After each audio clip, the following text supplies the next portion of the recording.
Kaixo, ongi etorriak 9. unitate honetara, aurrekoaren bidetik jarraitzen dugu. Beraz alde batera edo alde batetik 4 ataza nagusi edukiko ditugu. Eta bestetik berriz osagarri batzuk, osagarri desiente esango nuke nik. Lehenengo atazak, azalduko digu nola gero eta zabalduago dagoen, atzamarrarekin ordaintzeko sistema. Sistemako bezateko bat baino gehiago baitago, eta horren gaineko bideotxo bat ikusi eta lanketa batzuk egingo ditugu.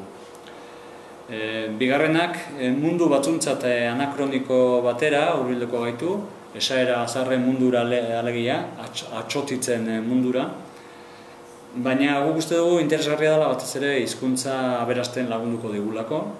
Orduan behingo ditugu freskatu, badakizkigunak ziur eta bat edo beste edo asko badakizkigula, berriak ikusiko ditugu, eta gainera azkenik sortuko ditugu halako esaera zahar personalak eta gero taldean, eta horretarako joku nik uste dute interesgarri bat egingo dugula lehenengo mintza saioan. Ikusiko duzuen nola oso erreza den. Baina egia da, irudimena pixka bat astindu beharko duzue, baina hurrengo atazan, are gehiago, hurrengo atazan superheroien mundura hurbilduko gara, Spiderman, Thor, eta barren mundura hurbilduko gara, berri xelebre bat dela medio, eta orduan, azkenean egingo duguna, pixka bat mundu hori jorratu, baina mamia da azkenean bakoitzak sortu beharko zuela zuen menpeko, zuen morroi izango den superheroi hori, superheroi perfektu hori, eta azkenean talde bakoitzak erabakiko du ere zein den bere superheroi maiteen edo hori bai. Horretarako erabaki batzuk hartu, eta esan bezala irudimena pixka bat zorroztu beharko duzue, baina lasai, dena nahiko gidatua topatuko duzue, eta nik uste dut, edo uste dugu hobe esateko,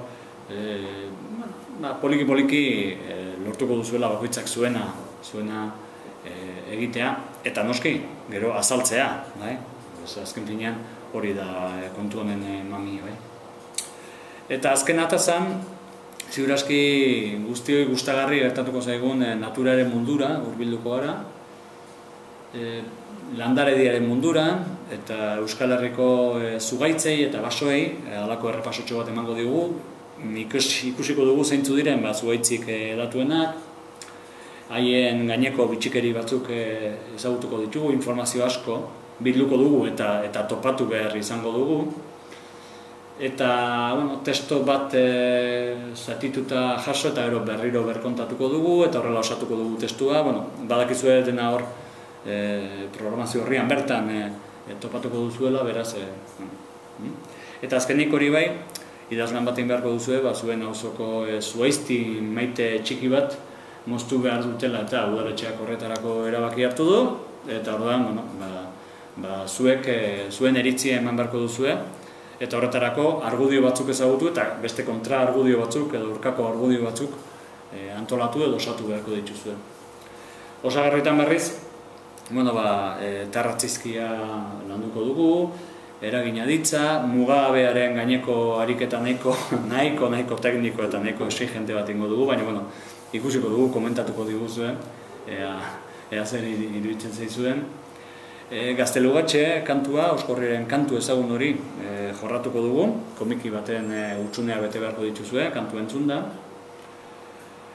Eta beste 2 ikasleren idazlanak gainbegiratu edo berrikusi beharko dituzue, zuzentzeko, eta batez ere gainera arreta jarriko diozue, alor gramatikalari edo morfosintaxiari edo hori ere iritsiko zaizue, bere momentuan. Eta hori da gutxi gora bera, 15 egun horietan topatuko duzuena. Espero dugu dena ondo gertatzea, eta animo.